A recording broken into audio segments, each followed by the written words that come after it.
नमो नमः मित्रों। तो कैसे हैं आप सभी। मैं हेमलता आपके सामने उपस्थित हुई हूँ। संस्कृत के एक बहुत रोचक जो इसका विषय है वो है, हम सबसे पहले आज की कक्षा में जानेंगे कि कर्ता और क्रिया किसको कहते हैं हम।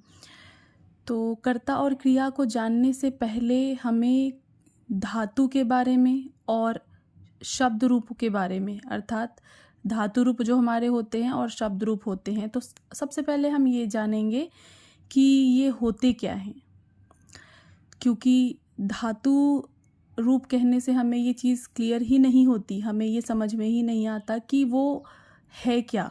अगर हम उसको दूसरी भाषाओं से यदि देखें जोड़ के, तो धातु रूप क्या है और शब्द रूप क्या है, तो ये जानना हमें सबसे ज़्यादा ज़रूरी है।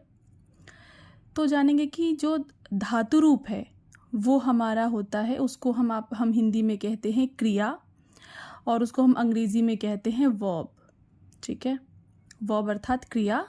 और क्रिया किसको कहते हैं? किसी भी कार्य का करना या होना, हम उसको क्रिया कहते हैं। तो वाक्य बनाने में कर्ता और क्रिया का बहुत ही महत्वपूर्ण स्थान है। तो हमने ये देखा कि धातु रूप हमारी होती है क्रिया। तो क्रिया तो हमें मिल गई। अब कर्ता क्या होता है, क्योंकि कर्ता तो सबसे इम्पॉर्टेंट है, सबसे ज़रूरी है।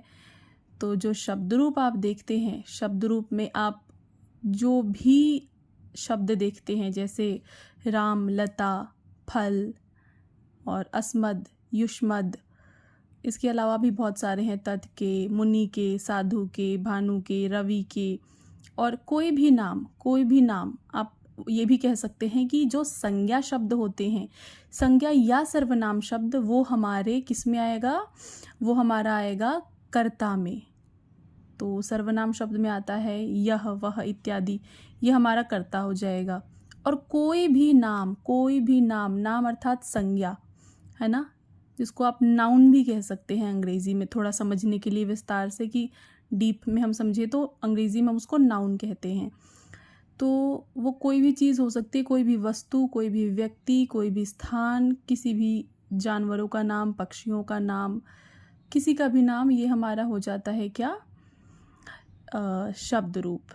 ठीक है, तो अब ये देखेंगे शब्द रूप हमारे जो हैं वो तीनों लिंगों में होते हैं। सारे शब्द रूप नहीं, लेकिन हमारे लिंग कितने हैं संस्कृत में? 3 लिंग है ना। कौन कौन से? पुल्लिंग, स्त्रीलिंग और नपुंसक लिंग।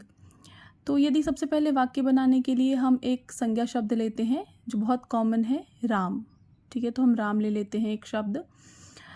और क्रिया आपको जैसा कि दिख रहा है, पठ धातु का हमने लिया है लट लकार।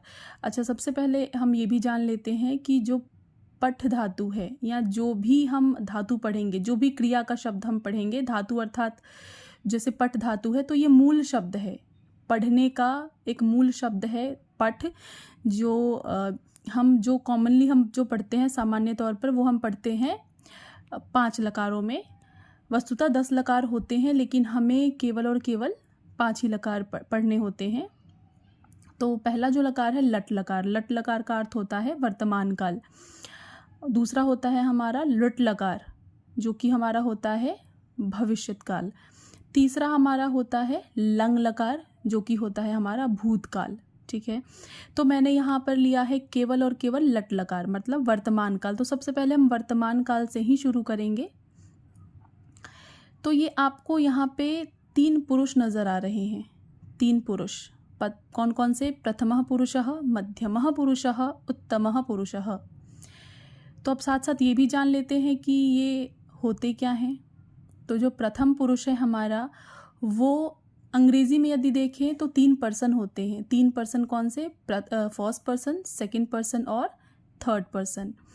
तो जो ये हमारा प्रथम पुरुष है, ये अंग्रेज़ी का थर्ड पर्सन होता है। थर्ड पर्सन मतलब कोई और। ठीक है, किसी अन्य की यदि हम बात करें तो वो होता है थर्ड पर्सन, अर्थात प्रथम पुरुष।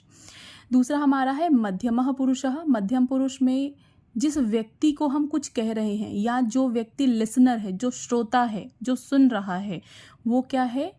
वो हमारा है क्या? मध्यम पुरुष, जो भी सुन रहा है। और उत्तम पुरुष कौन है? उत्तम पुरुष हम स्वयं हैं, जो भी बोल रहा है, स्पीकर।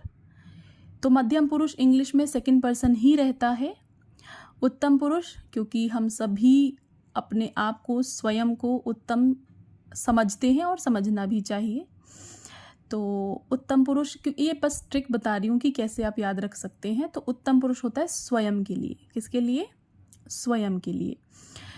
तो उत्तम पुरुष मतलब हमने देखा मैं, मतलब जो बोल रहा है वो है उत्तम पुरुष। बहुत बढ़िया, ठीक है। तो अब हमने ये तीनों पुरुष देख लिए। अब ये ध्यान रखेंगे कि जो प्रथम पुरुष है, तो प्रथम पुरुष की क्रिया किसी भी कर्ता, मतलब किसी भी शब्द रूप के साथ हम उस क्रिया को, उसकी क्रिया को जोड़ सकते हैं। केवल और केवल प्रथम पुरुष की क्रिया को ही हम किसी भी कर्ता के साथ जोड़ सकते हैं। बहुत इंपॉर्टेंट पॉइंट बता रही हूँ मैं, ध्यान दीजिएगा। मध्यम पुरुष जो है ये केवल पठसी के साथ ही ऐड होगा, त्वम के साथ। वो टेबल भी मैं आगे आपको उसको भी, उस पर भी चर्चा विस्तार से कर लेंगे। तो हमारा जो मध्यम पुरुष है वो केवल और केवल मध्यम पुरुष के साथ ही उसकी क्रिया आएगी। उत्तम पुरुष जो कि है हमारा पठामी, पठावह, पठामह, ये केवल और केवल अहम, आवाम, वयम के साथ आएगा। लेकिन सबसे इम्पॉर्टेंट जानने वाली जो बात थी, प्रथम पुरुष के जो क्रियाएं हैं वो किसी भी कर्ता के साथ, किसी भी संज्ञा या सर्वनाम शब्द के साथ हम उनका प्रयोग कर सकते हैं। जैसे आपको नज़र आ रहे होंगे कुछ कर्ता शब्द, जैसे सह, तौ, ते, ये तीनों वचनों में है, एक वचन, द्विवचन और बहुवचन। तो वाक्य कैसे बनाएंगे? वाक्य हम बनाएंगे सह, सह एक वचन है तो एक वचन का प्रथम पुरुष के साथ लेंगे सह पठति, फिर द्विवचन तौ पठतः, उसके बाद ते पठन्ति, फिर रामः पठति, रामौ पठतः, रामाः पठन्ति, उसके बाद लता पठति, लते पठतः और लताः पठन्ति। उसी प्रकार से सा पठति, ते पठतः, ताः पठन्ति। तो इस प्रकार से आप कोई भी शब्द तीनों लिंगों में ले सकते हैं और प्रथम पुरुष की क्रिया के साथ आप उसका वाक्य बना सकते हैं। तो मुझे उम्मीद है कि आप सभी को ये कर्ता और क्रिया का जो भी कॉन्सेप्ट है, जो भी तथ्य हैं इसके, वो आपको समझने में आसानी हुई होगी। आशा करती हूँ कि आपको जो भी समस्या होगी या जो भी आपके डाउट्स होंगे वो आप मुझे कमेंट सेक्शन में बता सकते हैं। और ऐसे ही मेरी वीडियोस को देखते रहने के लिए मेरे चैनल को लाइक कीजिए, सब्सक्राइब कीजिए और शेयर कीजिए। Thank you. नमो नमः। नमस्ते।